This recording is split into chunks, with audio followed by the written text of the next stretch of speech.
ہرقل شاہ روم نے ابو سفیان سے کہا، میں نے تم سے پوچھا تھا کہ اس رسول کے ماننے والے بڑھ رہے ہیں یا گھٹ رہے ہیں؟ تو نے جواب میں بتلایا کہ وہ بڑھ رہے ہیں۔ ٹھیک ہے، ایمان کا یہی حال رہتا ہے یہاں تک کہ وہ پورا ہو جائے۔ اور میں نے تجھ سے پوچھا تھا کہ کوئی اس کے دین میں آ کر پھر اس کو برا جان کر پھر جاتا ہے؟ تو نے کہا نہیں۔ اور ایمان کا یہی حال ہے، جب اس کی خوشی دل میں سما جاتی ہے تو پھر اس کو کوئی برا نہیں سمجھ سکتا۔ صحیح بخاری حدیث نمبر 51۔ حضور اکرم صلی اللہ علیہ وسلم فرماتے تھے، حلال کھلا ہوا ہے اور حرام بھی کھلا ہوا ہے، اور ان دونوں کے درمیان بعض چیزیں شبے کی ہیں جن کو بہت لوگ نہیں جانتے کہ حلال ہیں یا حرام۔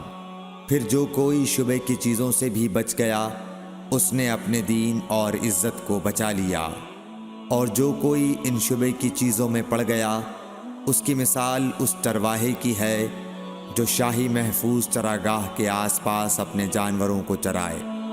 وہ قریب ہے کہ کبھی اس چراگاہ کے اندر گھس جائے اور شاہی مجرم قرار پائے۔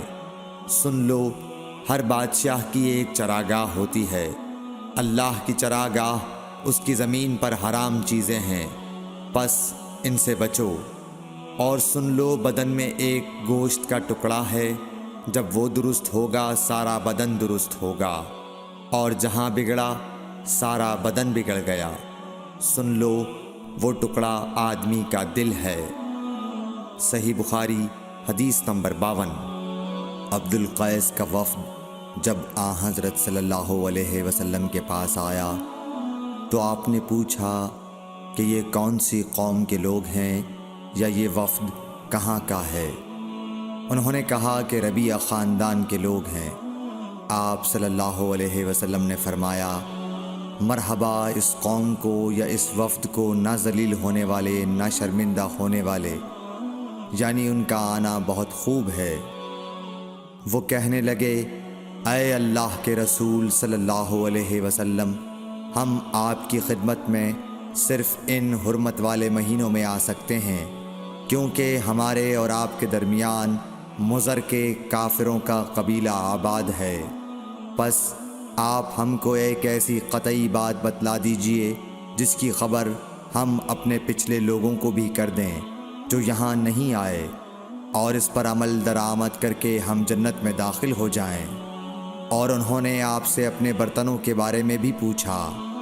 آپ صلی اللہ علیہ وسلم نے ان کو 4 باتوں کا حکم اور 4 قسم کے برتنوں کو استعمال میں لانے سے منع فرمایا۔ ان کو حکم دیا کہ ایک اکیلے خدا پر ایمان لاؤ۔ پھر آپ صلی اللہ علیہ وسلم نے پوچھا کہ جانتے ہو ایک اکیلے اللہ پر ایمان لانے کا مطلب کیا ہے؟ انہوں نے کہا کہ اللہ اور اس کے رسول ہی کو معلوم ہے۔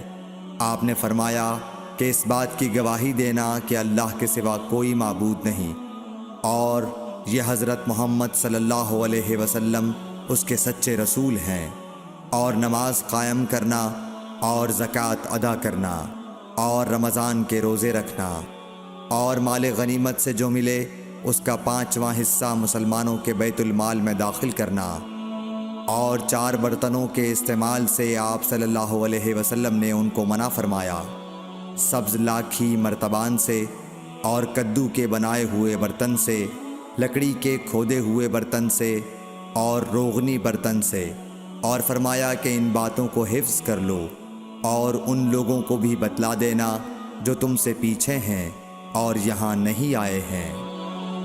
صحیح بخاری حدیث نمبر 53۔ حضرت صلی اللہ علیہ وسلم نے فرمایا، عمل نیت ہی سے صحیح ہوتے ہیں، یا نیت ہی کے مطابق ان کو بدلہ ملتا ہے، اور ہر آدمی کو وہی ملے گا جو نیت کرے گا۔ پس جو کوئی اللہ اور اس کے رسول کی رضا کے لیے ہجرت کرے اور اس کی ہجرت اللہ اور اس کے رسول کی طرف ہوگی، اور جو کوئی دنیا کمانے کے لیے یا کسی عورت سے شادی کرنے کے لیے ہجرت کرے گا تو اس کی ہجرت انہی کاموں کے لیے ہوگی۔ صحیح بخاری حدیث نمبر 54۔ آن حضرت صلی اللہ علیہ وسلم نے فرمایا، جب آدمی ثواب کی نیت سے اپنے اہل و عیال پر خرچ کرے پس وہ بھی اس کے لیے صدقہ ہے۔ صحیح بخاری حدیث نمبر 55۔